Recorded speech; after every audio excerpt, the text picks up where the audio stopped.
Norwich Cathedral, place of worship and a tourist attraction. But buildings this size and age are expensive to maintain. Although the authorities here say, apart from special events, they have no plans to charge people to go in. We're fortunate here at Norwich. We have roughly 500,000 visitors every year who do give, because we invite donations from people, and that's an important source of our income.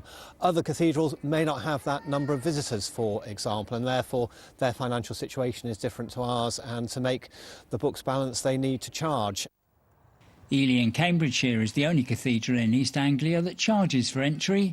Revenue from visitors covers half the cathedral's maintenance costs. In a statement, a cathedral spokesperson told us it would be fair to say that all those cathedrals who do charge do so out of necessity, not out of choice. Cathedrals get limited funding from the Church of England and the government. They rely on donations and legacies, as well as income they can generate themselves to pay for their running costs, which can vary from £2,000 a day for smaller cathedrals up to £30,000 a day for the larger ones. Visitors to this free entry cathedral say charging could put some people off.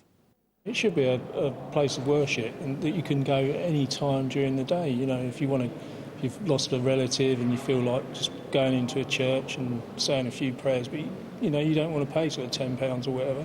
People want to come into a church at any time, and not everyone can afford it. Not everyone's got the money, so if there's a charge, it would put a lot of people off. The body that represents the country's cathedrals says charging for entry isn't necessarily a growing trend, but all cathedrals need to tackle the challenge of covering costs whatever way they can. Locally, it's really important, of course, to think about how they can sustain those holy places which are part of the life of our nation, the history of this place. So, no, not necessarily a trend, but it's part of the reality of the life of every cathedral. The authorities stress that entry to all cathedrals is free for times of worship and for when people are in need. Kevin Ashford, ITV News.